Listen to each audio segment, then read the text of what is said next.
ఇండియాలోనే #1 varicose veins hospital Avis vascular center. एकदन्ताय वक्रतुण्डाय गौरीतनयाय धीमहि गजेशानाय भालचन्द्राय श्रीगणेशाय धीमहि. అథ కథా ప్రారంభ. పుస్తకం ప్రకారం తాపీగా గ్రాంధికంలో ఉన్న పుస్తకం కథ చదువుకోవచ్చు. మనం కథ చెప్దాము, పిల్లలు కూడా సులువుగా వినేస్తారు. తప్పకుండా. అయితే మనకి ఎక్కడెక్కడ అధ్యాయాలు మారుతాయో అవి ఒక చోట చూసుకుని కథ నేను చెప్తాను. వినాయక వ్రత కథ ప్రారంభం ఎట్లా అయిందంటే, సూత మహాముని సౌనకాద మునులకి విఘ్నోత్పత్తి, ఈయన విఘ్న గణనాథుడు ఎట్లా పుట్టాడు, ఏ రకంగా ఆయన్ని తలుచుకుంటే జనులకి విఘ్నాలు అవి తొలుగుతాయి, జీవితం ప్రశాంతంగా మానవులకు వెళ్తుంది, దేవతలు కూడా ఈయన్ని ఎట్లా పూజించారు, తర్వాత ఈ విఘ్నేశ్వరుడి పూజ చేయకపోతే ఎట్లా నీలాప నిందల పాలవుతారు, ఆ కథా ప్రారంభం అంతా మొదటి నుంచి చెప్పడం మొదలుపెట్టారట.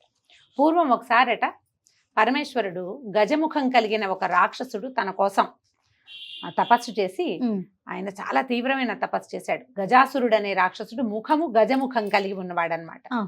అయితే అతను చాలా కాలం తపస్సు చేయగా చేయగా పరమేశ్వరుడు ప్రత్యక్షమయ్యాడు. సాధారణంగా బ్రహ్మదేవుడికి ఎక్కువ కాలం తపస్సు చేయాలి, శివుడికి అంత ఎక్కువ కాలం తపస్సు చేయక్కర్ల, సులభ సాధ్యుడు శివుడు.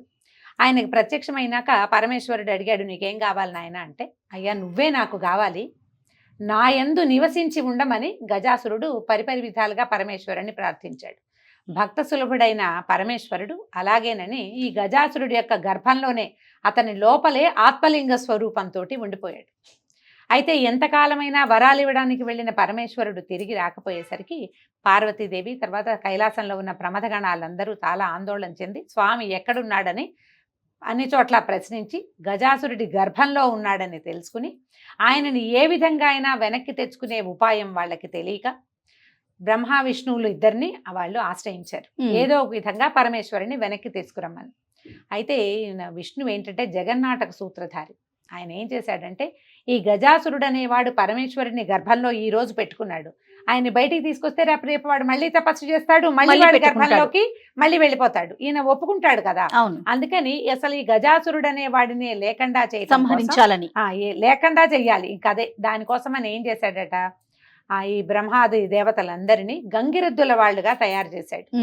తను కూడా సన్నాయి అవి దాల్చి సన్నాయి వాయిస్తూ, తర్వాత ఏమో ఈ విష్ణువు ఇంద్రుడు మొదలైన వాళ్ళందరికీ ఏమో ఈ డోలు సన్నాయి వాయిద్యాలు అవన్నీ ఇచ్చాడనమాట. ఈ గంగిరెద్దులు ఆడిస్తూ ఈ చుట్టుపక్కల ఊళ్ళల్లో గంగిరెద్దులు ఆడిస్తూ ఈ గజాసురుడి ఊళ్ళో కూడా గంగిరెద్దుల ఆట మొదలుపెట్టాడు. అది జగన్మోహనంగా ఉంది, చాలా బాగుందని గజాసురుడు కూడా తన కోట ఎదురుగుండా వీళ్ళతోటి గంగిరెద్దులు ఆడించాడు. గంగిరెద్దులు ఆడించేసరికి వీళ్ళు ఏం చేశారు, చాలా తెలివిగా నందీశ్వరుణ్ణి ప్రధానమైన గంగిరెద్దుగా తీసుకుపోయారు. ఆయనేమో స్వామి కోసం కొంతకాలంగా వేచి ఉన్నాడు. నందీశ్వరుడు శివుని యొక్క ప్రథమ భక్తుడు. అవును, అమ్మవారి తర్వాత ఆయనే ప్రథమ దర్శనాన్ని కూడా పొందేవాడు. ఎంతకాలంగానో స్వామిని చూడక ఒక ఉద్రేకంతో ఉన్నాడనమాట ఆయన. అయితే ఈ గంగిరెద్దులు ఆడిన తర్వాత గజాసురుడు అన్నాడు, ఎంతో అద్భుతంగా ఉంది నాయన, మీకేం కావాలో అడగండి, మీకేం కావాలంటే అది ఇస్తానన్నాడు. అప్పుడు ఈ విష్ణుమూర్తి ఏం చెప్పాడంటే, ఈయన శివుని యొక్క వాహనమగు నంది తన స్వామి కోసమే ఈ ప్రయత్నం అంతా చేశాడు, కాబట్టి నువ్వు శివుణ్ణి ప్రసాదించాలి మాకు అనగానే గజాసురుడు అన్నాడు, నా గర్భంలో ఉన్నాడు పరమేశ్వరుడు, మరణిస్తే తప్పిస్తే గర్భంలో ఉన్నవాడిని నేను ఇంకో రకంగా తీయలేను, కాబట్టి నన్ను సంహరించి శివుణ్ణి తీసుకెళ్ళమన్నాడు. అప్పుడు ఈయన ఏం చేశాడు, విష్ణువు ఈ సన్నాయి వాయిద్యాలు డోలు వాటితోటి అంటే పెద్ద శబ్దం వచ్చేసరికల్లా ఉద్రేకం కలుగుతుంది. ఈ ఎద్దుకి ఉద్రేకం ఎట్లా కలుగుతుంది, బాగా డోలు మోగేసరికల్లా సంతోషం పట్టలేక నాట్యం చేస్తే గంగిరెడ్ల ఆట అదే. అందుకని ఏం చేశారు, బాగా ఉద్రేకంగా వాయిద్యాలు బోరుగా పెద్ద శబ్దాలు వచ్చేలాగా చేసి నందిని ప్రేరేపిస్తే ఈ నందీశ్వరుడు ఏం చేశాడు, గజాసురుడి గర్భాన్ని చీల్చేశాడు కొమ్ములతోటి. ఆ గర్భస్థుడైన పరమేశ్వరుడు బయటపడ్డాడు. ఆయన అక్కడి నుంచి బయటకు వచ్చేసాడు. అయితే ఈ మరణావస్థలో ఉన్న గజాసురుడిని చూసి ఆయనకు చాలా దుఃఖం కలిగింది. పరమేశ్వరుడికి, అయ్యో ఇతను నా భక్తుడు, ఈ గర్భంలో ఉండమని కోరకుండా ఇంకేదైనా కోరిక కోరుంటే వాడికి ఆ కోరిక నేను తీర్చేవాడిని, కాబట్టి నీ చివరి కోరిక ఏమిటో చెప్పమని అడిగారు. అయితే అతను ఏమన్నాడట, నా చర్మాన్ని నువ్వు ధరించు, నా శిరస్సుని త్రిలోక పూజ్యం చేయి అని అడిగాడు. దానికి ఒప్పుకున్నాడట. గజముఖమును త్రిలోక పూజ్యము చేయుట, ఈ పాయింట్కి ఒప్పుకున్నారు. ఒప్పుకుని ఆ గజాసురుణ్ణి వదిలిపెట్టి పరమేశ్వరుడు ఇంటి దారి పెట్టాడు. ఎప్పుడైతే ఈ ప్రమథగణాలు తెలుసుకునే స్వామి తిరిగి వచ్చేస్తున్నాడని పార్వతీదేవికి కబురు చేశారు. ఆమె చాలా రోజుల నుంచి భర్త కోసం వేచి ఉండి తలంటు పోసుకోలేదట.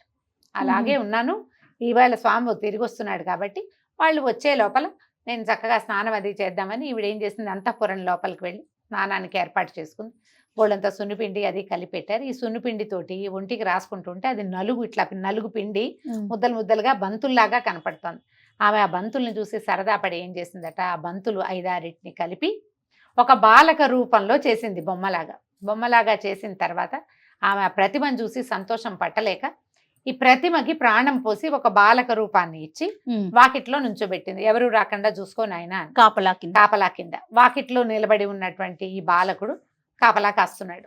ఇంతలో ఏమైంది, ఈవిడ లోపల స్నానం చేస్తుంది, లోపల అమ్మవారి వ్యవహారాల్లో ఆమె ఉంది. పరమేశ్వరుడు ప్రమథగణాలన్నిటితోటి లోపలికి వచ్చి అంతఃపురంలోకి ఒక్కడే వచ్చాడు. ఆయన ఒక్కడే వచ్చేసరికల్లా వాకిట్లో నిలబడి ఉన్న బాలుడు ఆయన్ని లోపలికి వెళ్ళనివ్వల. పరమేశ్వరుడు కొంచెం ఉగ్రత చెంది, చాలా కాలం అయిపోయింది అమ్మవారిని చూసి, పార్వతీదేవిని చూసి చాలా రోజులైంది, ఆయన ఎప్పటి నుంచో గజాసుర గర్భంలో ఉన్నాడు కదా, ఈ వాకిట్లో ఉన్న బాలుడిని త్రిశూలంతో అతని మెడని ఛేదించేసి ఆయన లోపలికి వెళ్ళిపోయాడు. లోపల పార్వతీదేవి అలంకారం అది చేసుకుంటుంది. భార్యాభర్తలు ఇద్దరు చాలా కాలం తర్వాత కలుసుకోవడంతో కుశల ప్రశ్నలు, రకరకాల ప్రశ్నలు, కబుర్లలో చాలాసేపటికి ఈ వాకిట్లో ఉన్న బాలుడి ప్రస్తావన వచ్చింది. ఈ పిల్లవాడి శిరస్సు దునివి లోపలికి వచ్చానని పరమేశ్వరుడు చెప్పగానే పార్వతీదేవి చాలా దుఃఖించిందట. లేక ఒక ప్రతిమను చేసి ఆ ప్రతిమకి ప్రాణం పోసి సంతానంగా భావించాను, నువ్వు అతడిని ఈ రకంగా చేసావు, నా బాలుడిని నాకు తెచ్చివ్వమని. అప్పుడు ఈయన బయటికి వెళ్ళి చూసేసరికల్లా కళేబరం ఉంది, మొండెం ఉంది, తల శిరస్సు లేదు. ఈ శివుని యొక్క త్రిశూలం తగిలేసరికల్లా తల కాస్త పోయింది. దాంతో ఆయన ఏం చేశాడట, ఉత్తర దిగ్భాగం వైపు ఏ ప్రాణి అయితే తల పెట్టుకొని ఉంటుందో అతనిని తీసుకురమ్మన్నారు. కానీ ఆయనకు అప్పుడు జ్ఞాపకం వచ్చింది, గజాసురుడికి అతని తలని త్రిలోక పూజ్యం చేస్తానని అన్నాను కాబట్టి ఒక గజం యొక్క శిరస్సుని తీసుకురండి అని చెప్తే ఒక గజం యొక్క శిరస్సును తీసుకొచ్చారు. ఏనుగు తలని తీసుకొచ్చి ఈ బాలుడికి అతికించి ప్రాణప్రతిష్ఠ చేశారు. మళ్ళీ ఆ బాలుడు పునర్జన్మని పొందాడు. ఈ ఏనుగు ముఖము పెట్టడం వల్ల ఆయన్ని గజాననుడు అన్నారు. గజము యొక్క ఆననము, ముఖము కలిగిన వాడు. ఈ పిల్లవాడిని ప్రేమాతిశయంతో పెంచుకున్నారు. తర్వాత వీళ్ళకి కుమారోత్పత్తి కూడా, స్కంద జననం కూడా జరిగింది. ఈ 2 కుమారులతోటి చాలా సంతోషంగా ఉండేవాళ్ళు. దేవతలు అందరూ ఏం అడిగారంటే, అయ్యా మాకు 2 కావాలి. ఒకళ్ళేమో సేనానాయకుడుగా స్కందుడు జన్మించాడు. అయితే ఈ గణాధిపత్యం, ఈ మొత్తం ఈ సమూహానంతటికీ ఒక అధిపతి కావాలి. అతడు విఘ్నాలకి కూడా అధిపతిగా ఉండాలి. ప్రపంచంలో ఏ వ్యక్తి అయినా ఏ పనైనా మొదలు పెట్టేటప్పుడు ఒక శంక కలుగుతుంది, అవుతుందా అవదా, జరగదేమోనన్న భయం ఉంటుంది. ఈ పని చేస్తే ఇది జరగదేమోనన్న భయం ఉండదు అనే ఒక భావం, ఒక ధైర్యం కావాలంటే ఆ విఘ్నానికి ఒకడు అధిపతిగా ఉండాలి, అధిదైవతంగా ఒకళ్ళు ఉండాలి. దానికి ఈ గణాధిపత్యాన్ని ఎవరో ఒకళ్ళకి ఇవ్వమని, మాకు ఒక గణాధిపతిని ఇవ్వమని దేవతలందరూ వచ్చి పరమేశ్వరుని ప్రార్థించారు. అయితే ఇప్పుడు పరమేశ్వరుని యొక్క కుమారులైన వాళ్ళిద్దరూ కనపడుతున్నారు. వీళ్ళిద్దరిలో ఒకళ్ళని గణనాయకుడిని చెయ్యొచ్చు. అప్పుడు ఎట్లా, 2 కుమారుల్లో ఎవరు పెద్దవాడు చిన్నవాడు, ఒక్కొక్కళ్ళకి ఒక్కొక్క రకమైన ప్రజ్ఞ ఉంది. గణపతికి ఎప్పుడైతే మనం ప్రాణప్రతిష్ఠ చేశారో తర్వాత ఆయనకి ఉపనయనం చేశారు, సకల విద్యలు అభ్యసించాడు ఆయన. తర్వాత ఏమో శాస్త్రాలన్నీ నేర్చుకున్నాడు, ఎంతో కాలం తపస్సు చేశాడు, స్వంతంగా చాలా బలాన్ని సంపాదించుకున్నాడు. స్కందుడేమో పుట్టుకతోటే ఆయన రకరకాల చోట్ల నుంచి చ్యుతిని పొంది అంటే బలవత్తరమైన జీవితాన్ని పొంది ఉన్నవాడు. ఆయన సేనాధ్యక్షుడుగా ఉన్నాడు, మహాబలవంతుడు, యోగశక్తి కలిగిన వాడు. మరి ఇప్పుడు వీళ్ళిద్దరిలో ఎవరు శక్తిమంతుడు అనేది తేల్చాలని భావించారు. అప్పుడు వీళ్ళందరూ ఏమన్నారు, ఏదైనా ఒక పరీక్ష పెట్టండి, పరీక్షలో గెలిచిన వాళ్ళకి గణాధిపత్యం ఇచ్చేయచ్చు. ఈ పరీక్ష పెట్టాలంటే ఇద్దరికి సమానమైన బలాలు ఉండాలి కదా, ఇద్దరు ఒకలా ఉంటే వాళ్ళకి పరీక్ష. వీళ్ళిద్దరూ చెరొక రకంగానూ ఉన్నారు. వినాయకుడు తిరగడానికి అనింద్యుడు అనే ఒక ఎలుకని ఏర్పాటు చేశారు. ఆయన వాహనమే మూషిక వాహనం. అవును, మూషికాసురుని సంహరించాడు కాబట్టి వచ్చాడని ఒక కథనం చెప్పుకుంటారు. వీరే ఒక అనింద్యుడు అని ఒక ఎలుకని ఆయనకి ఇచ్చారు.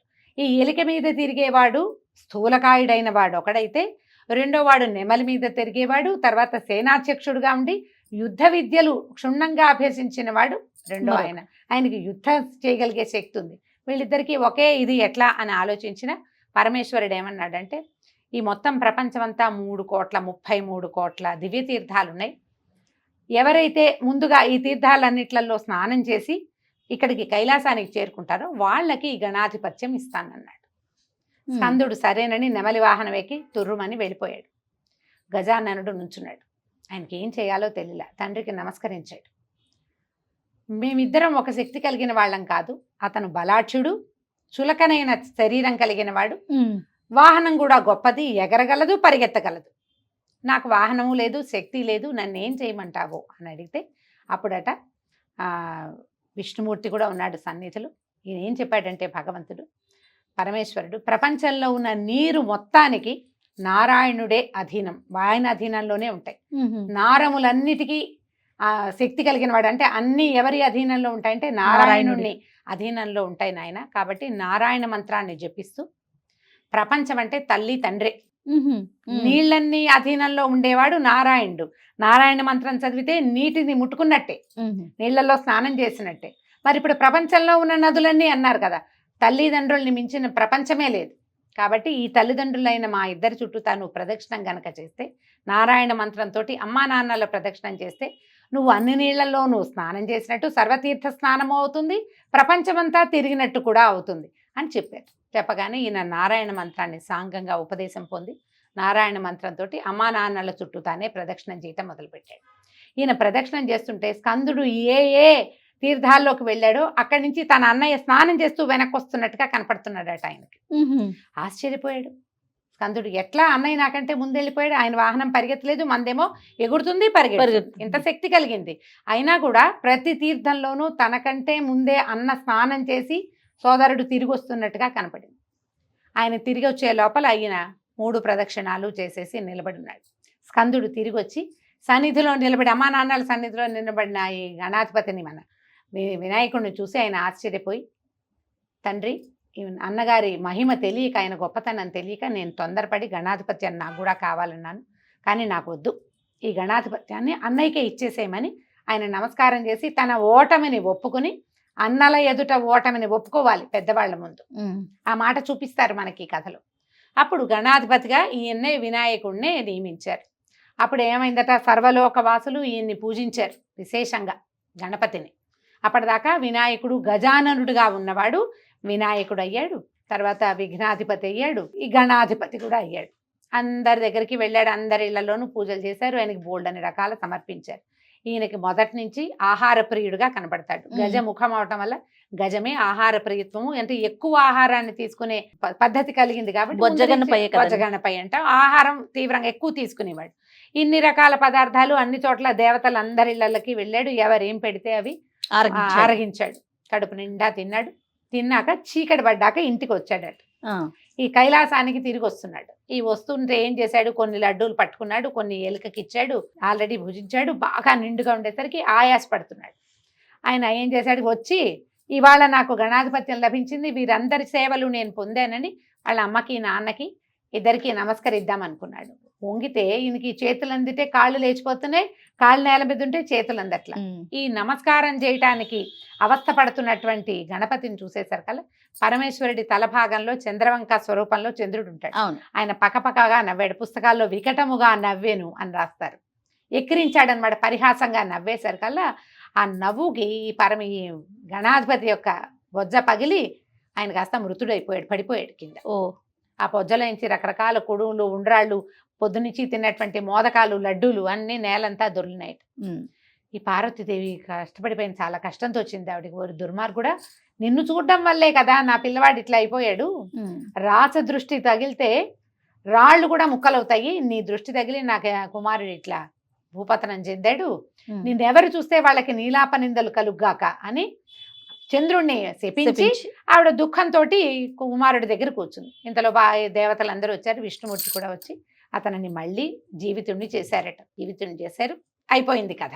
ఇంతలో ఏమైంది, ఎప్పుడైతే ఈ చంద్రుణ్ణి ఇప్పుడు పార్వతీదేవి శపించిందో ఆ సమయంలో ఏమైంది, భూలోకంలో ఋషిపత్నులు సప్తర్షులందరూ ఏదో యజ్ఞం చేసుకుంటున్నారు.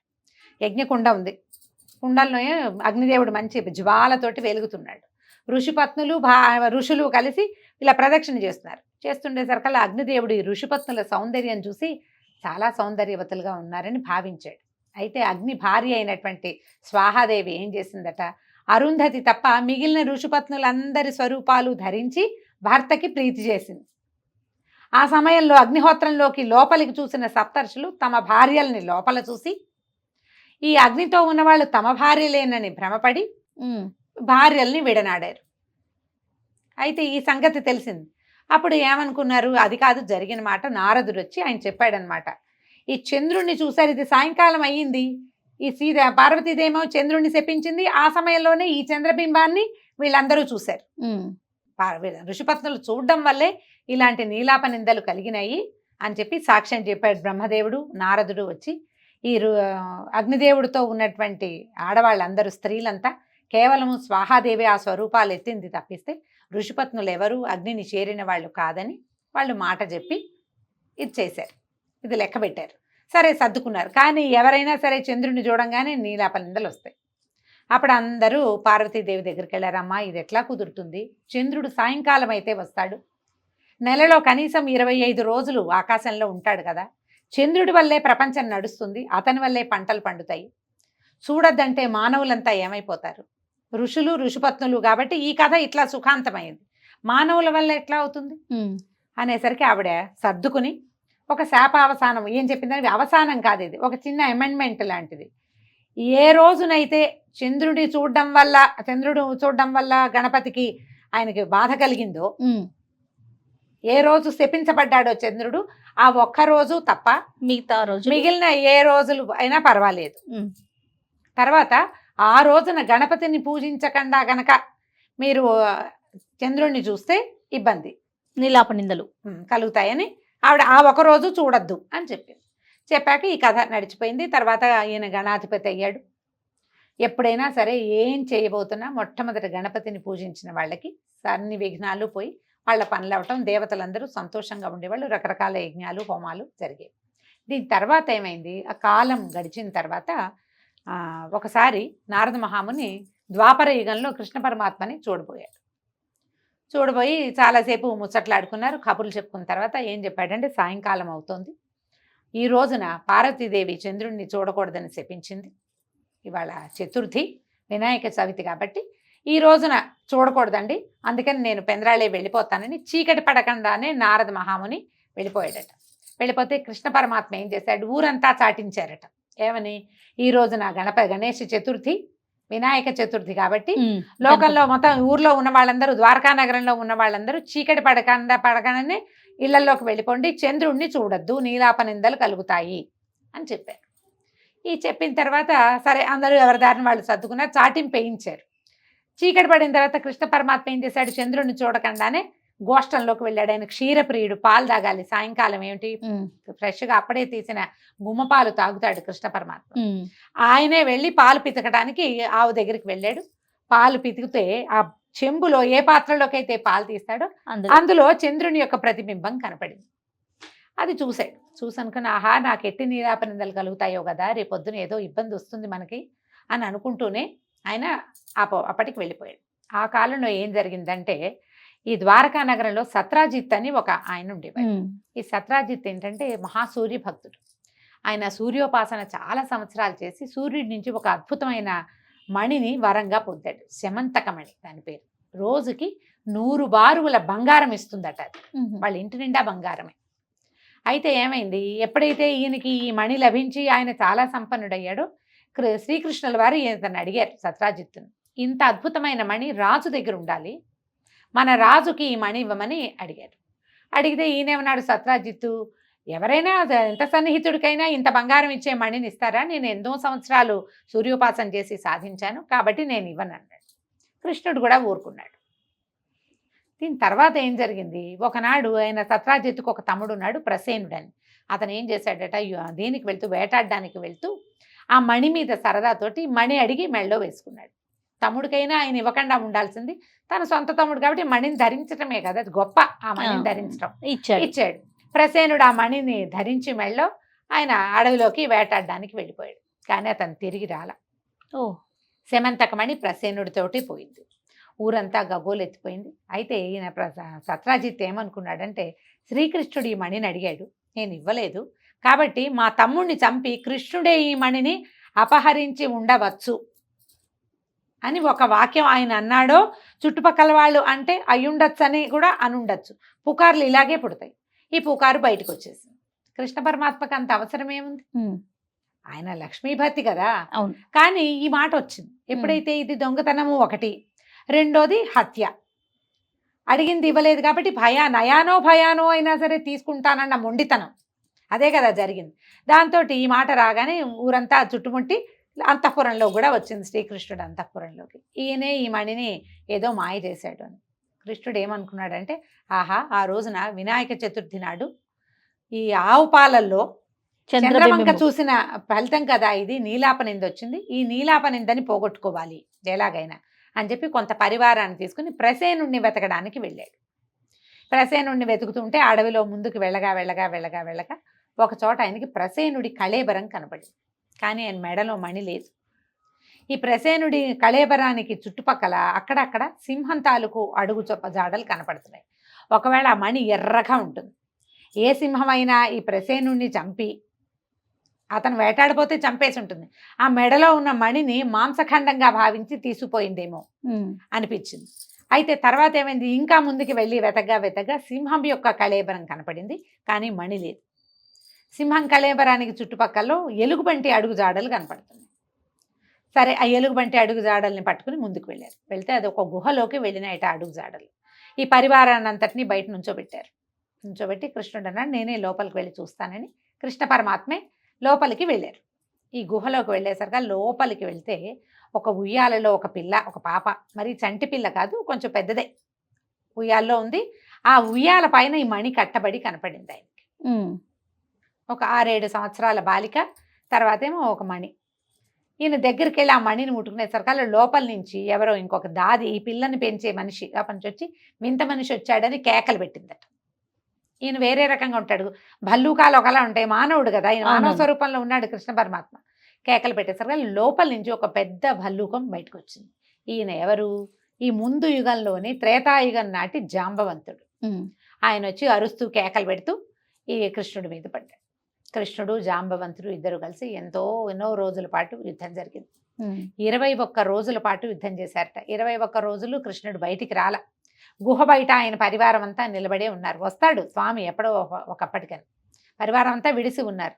రోజుల తరబడి యుద్ధం జరిగింది. జరిగిన తర్వాత 21వ రోజుకి జాంబవంతుడి ఓపికంతా అయిపోయింది. నీరసపడిపోయాడు. ఆ నీరసపడిపోయి ఇక నా ప్రాణం పోతోంది అనుకున్నప్పుడు ఆయనకి జ్ఞానోదయం అయింది. ఈ కనపడుతున్న తనతో యుద్ధం చేస్తున్న వ్యక్తి సాక్షాత్తు శ్రీమన్నారాయణుడు, శ్రీరాముడు. ఈ కనపడుతున్న స్వరూపం ఈయన స్వరూపం కాదు, ఈయన లోపల ఇంకో స్వరూపం ఉందని తెలుసుకున్నాడు. ఎప్పుడైతే ఆయనకి తెలిసిందో ఈ కృష్ణ స్వరూపంలో కనపడుతున్న వ్యక్తి ఆయనకి శ్రీరాముడిలాగా కోదండం పట్టుకుని దర్శనమిచ్చాడు. వెంటనే ఈయన పాదాలు పట్టుకున్నాడు. అయ్యా, నన్ను క్షమించు తండ్రి. రామరావణ యుద్ధం జరుగుతున్న రోజుల్లో యుద్ధం అయిన తర్వాత అందరికీ తలా ఒక వరము ఇచ్చాడు రాముల వారు. అప్పుడు జాంబవంతుడు ఏం కోరుకున్నాడట, నీతో ద్వంద్వ యుద్ధం కావాలి తండ్రి అని అడిగాడట. అంటే జాంబవంతుడు మహాబలవంతుడు అని చెప్పబడతాడు. ఆనాటికే ఆయన వృద్ధుడు. ఈ కుర్రాళ్ళంతా ఆయన్ని తాత అని పిలిచేవారు, అంగదుడు వాళ్ళు. పెద్దవాడు. అంత పెద్దవాడు అయ్యుండి ఈ భగవంతుని స్వరూపమైనటువంటి రాముల వారితోటి ద్వంద్వ యుద్ధం కోరుకున్నాడు. నేను అజ్ఞానంతో, అంటే తెలివి తక్కువతనంతో ద్వంద్వ యుద్ధాన్ని కోరుకున్నాను. యుగాంతరంలో నీ కోరిక తీరుతుందని సెలవిచ్చావు తండ్రి ఆ రోజు. ఆ కోరికని ఇవాళ తీర్చావు. నీతో ద్వంద్వ యుద్ధం చేసే అవకాశాన్ని నాకు ఈ రకంగా ఇచ్చావు. నా శక్తి అయిపోయింది తండ్రి, నేను ఓడిపోయాను, నువ్వే ఎప్పటికీ గెలుపొందేవాడివి అని దండం పెడితే కృష్ణుడు ఆయన కౌగిలించుకున్నాడట. ఆ ఒళ్ళంతా నిమిరితే తగిలిన గాయాలు, దెబ్బలు అన్నీ మాయమైపోయి అన్నీ స్వస్థత చెందాడు జాంబవంతుడు. ఆయన పరమ సంతోషంతో ఏం చేశాడు, తన కూతురైన జాంబవతిని, ఈ శమంతకమణిని కూడా కృష్ణుడికి ఇచ్చి సమర్పించాడు. ఆయన ఈ అమ్మాయితోటి మణితోటి బయటకు వచ్చాడు. బయటకు వచ్చిన తర్వాత ఆయన పరివారం అంతా ఉంది కదా, వాళ్ళందరూ చాలా సంతోషించి స్వామిని ఊరేగింపుగా ద్వారకా నగరానికి తీసుకుపోయారు. ఈయన ఏం చేశాడంటే సత్రాజిత్తుని పిలిచి, మీ మణికి జరిగింది ఇది, నీ తమ్ముడు మణి వేసుకుని వెళ్ళాడు, అతన్ని ఒక సింహం సంహరించింది, ఆ సింహాన్నేమో జాంబవంతుడు సంహరించాడు, జాంబవంతుడిని ఒప్పించి అతని దగ్గర నుంచి మణిని తెచ్చాను, నీ మణిని నువ్వు తీసుకోమని సత్రాజిత్తుకి అప్పచెప్పాడు. సత్రాజిత్తు చాలా సిగ్గుపడ్డాడు. పొరపాటు చేశాను, ఇంత మాట అనకూడదు, ఒకవేళ పుకారు పుట్టినా నేను దాన్ని అణిచి ఉంచవలసిందని తన తప్పిదానికి ప్రాయశ్చిత్తంగా తన కుమార్తె అయినటువంటి సత్యభామను ఈ మణిని కూడా మళ్ళీ కృష్ణ పరమాత్మకే అప్పచెప్పారు. వివాహాలు అవి అయిన తర్వాత నారదుడు అందరూ వచ్చారు. ఈయనతో చాలా కబుర్లు చెప్పుకున్నాక ఆయన అడిగారనమాట, నువ్వు సమర్థుడివి కాబట్టి నీ మీద ఒక నీలాపనింద వస్తే నువ్వు బాపుకోగలిగావు, నీకు శక్తి ఉంది. అడవికి వెళ్ళావు, ఇన్ని చూసావు, యుద్ధం చేసావు, పిల్లను మణిని తెచ్చుకున్నావు. మామూలు వాళ్ళ వల్ల ఎలా అవుతుంది? మేమేం చెయ్యాలి? ఇప్పుడు పార్వతీదేవి శాపం ఇచ్చింది, ఎప్పుడు చూసినా చంద్రుని చూస్తే నీలాపనిందలు. అవును, అది సడలించి ఆమె ఒక్క రోజుకి పరిమితం చేసింది. ఆ ఒక్క రోజైనా చంద్రుని చూడకుండా ఉండగలమా? దీనికి ఇంకొక అవసానం చెప్పమంటే కృష్ణ పరమాత్మ ఏం చెప్పాడంటే, భాద్రపద శుద్ధ చవితి నాడు ఏ రోజైతే గణపతికి గణాధిపత్యం వచ్చిందో, ఏ రోజైతే చంద్రుడు శపించబడ్డాడో ఆ రోజున యథావిధిగా గణపతిని పూజించి ఈ శమంతకోపాఖ్యానాన్ని ఎవరైతే వింటారో చెప్తారో వాళ్ళకి నీలాపనిందలు కలగవు. కాబట్టి ఎప్పుడు గణపతి పూజ చేసినా గణపతి ఉత్పత్తి, ఆయన గణాధిపత్యం ఎలా వచ్చిందో దాంతోపాటు ఈ శమంతకోపాఖ్యానాన్ని కూడా తప్పకుండా వినాలని శ్రీకృష్ణ పరమాత్మ ఆనతితోటి అప్పటి నుంచి భారతదేశంలో ఈ శమంతకోపాఖ్యానం కథను కూడా చెప్పుకుంటున్నాం.